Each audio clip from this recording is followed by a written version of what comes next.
thank you for joining us today. This session is Connecting Minds, Communities for Open and Reproducible Science. And in the first half of this session, we have 4 amazing speakers who are actually leading community-based initiatives for open and reproducible science.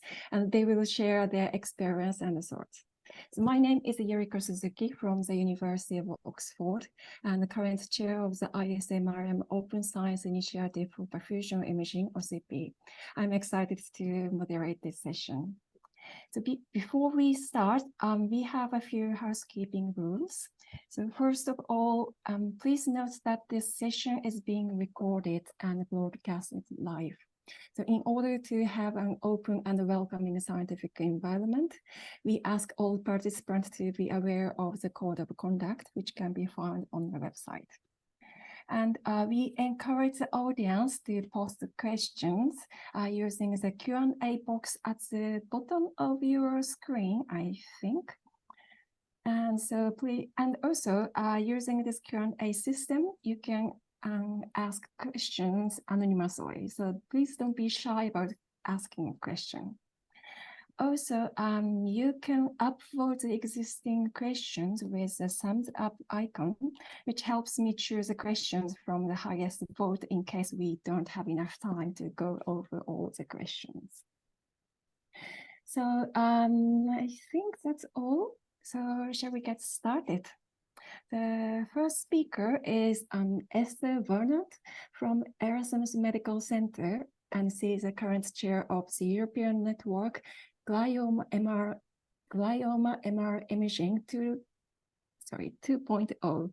The title of her talk is Networking for Science, the story of GliMR 2.0. So Esther, I will hand over to you. Right, thank you, Yuriko, and thank you, Joanna and Petra and all the organizers for inviting me. I want to say good morning, but I've realized now that we have people from all over the world, so I'm just going to say good day to everybody. And what I would like to do in the coming 10 to 15 minutes or so is talk a little bit about what we're doing with GliMR 2.0 or glioma MRI 2.0. And I really want to highlight that even though I've misspelled it on the slide I just see, it's really focused on networking for science. And what I'll do is just, talk a little bit about our experience, but also really how we are able to do this networking in the hope to either inspire you all to join our network, of course, but maybe setting up your own network even. So a very quick background into glioma. So this is a type of brain tumor that approximately 50,000 people are being diagnosed with within Europe each year. And currently there's no cure, and overall survival rates, they are very variable. They range between not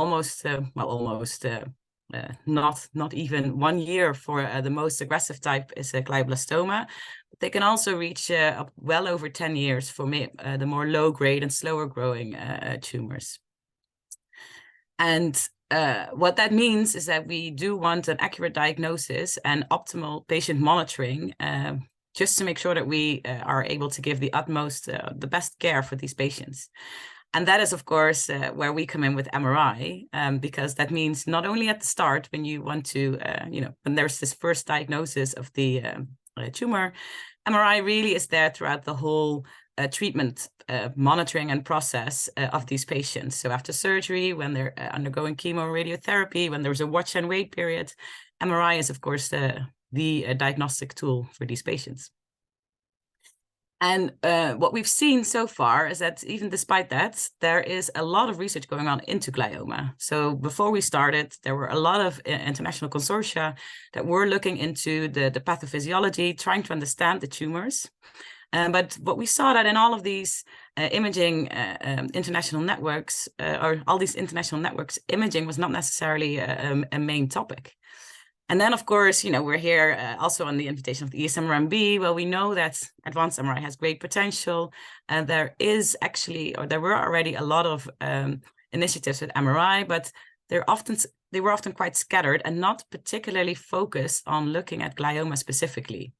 And what we wanted to do with GliMR is say, well, can we then not start a network. So can we not bring together those people that on the one hand are really interested in investigating the pathophysiology of brain tumors or gliomas, while on the other hand, we have these experts in imaging, some of them, of course, already experts imaging in glioma, but can we not bring them together? And this is how GliMR initiated, but I have to say a big role here was for COST. So COST is the European Cooperation of Science and Technology. And these were, of course, this was a very important tool for us. So I've posted some information on this website here, but also on what this means. So this cooperation, what they do is they're first of all funded by the European Commission. That is an important aspect, but they actually fund well, networking, more or less. So they allow you to, if you are successful in your application, they will give you yearly budgets for up to 4 years. But it's very important that what they're actually doing is funding mobility, and in our case for science, but definitely not necessarily science per se. This is really, it's really driven to generating an open network that that advances, for in our case, glioma MRI, but through networking. And so this is our very, very first meeting. So what we want to do with GliMR is advanced glioma MRI imaging diagnostics. We had our very first meeting in September 2019. So you see a small group of us here in Brussels. And I have to say there was a big process beforehand because, of course, we needed to apply for this money. It's a European Commission fund. So it's a very competitive scheme to apply for. We had a group of good writers brought together to write the proposal. And of course, we were not successful the first time. But in the end, in September 2019, we actually started. So we have here the initial group. And just a little bit about our network currently. So we have, I think, up to almost 300 members at this stage. And myself, I chair this network. And together I do this with Radimian Čalek. He's a professor and a neurosurgeon in the Czech Republic. And we have members in this, mostly, of course, based in Europe, but members from around the world.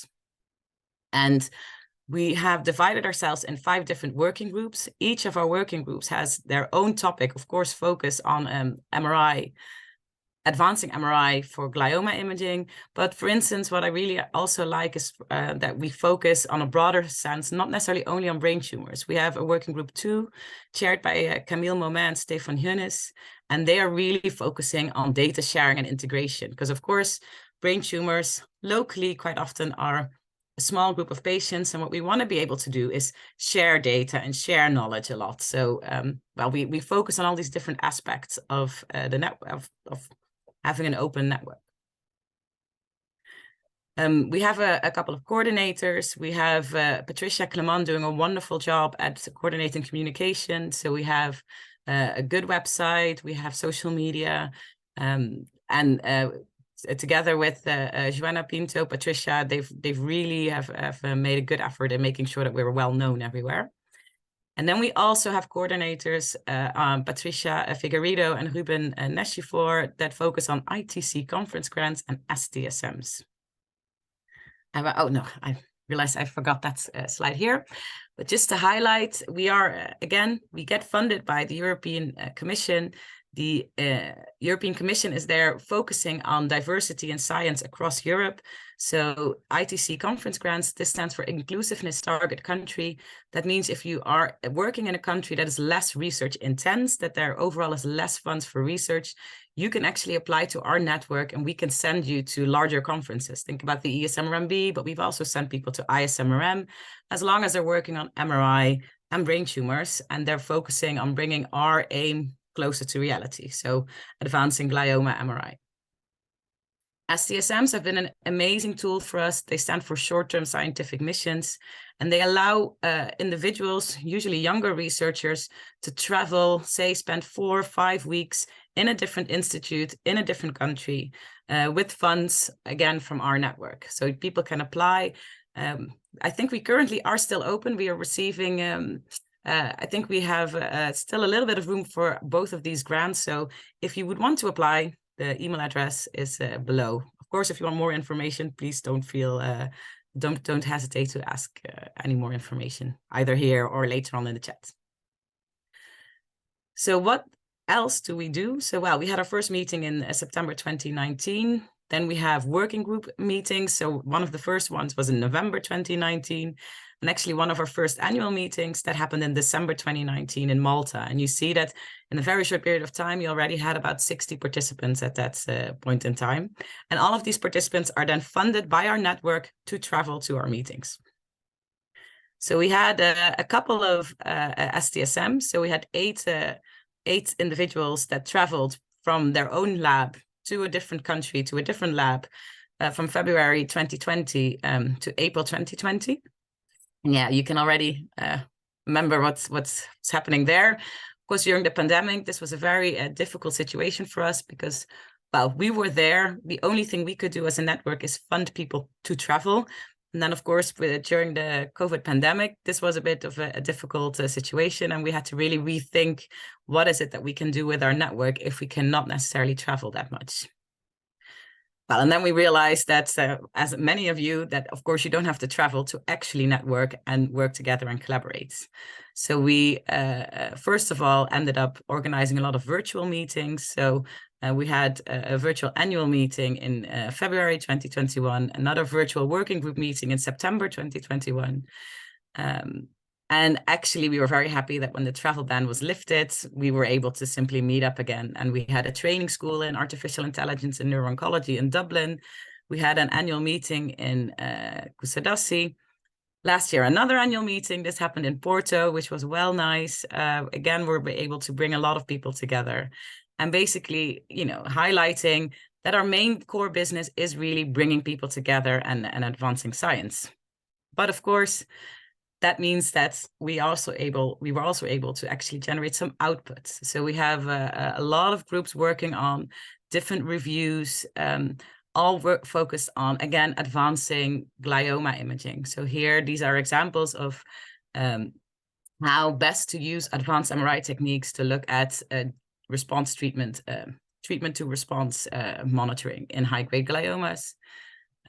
We had an amazing group of people, gigantic number of people brought together in working group 1, who worked on advanced MRI techniques for pre-operative glioma characterizations. Again, a really huge effort that happened during the networking, during the virtual time of networking during the pandemic.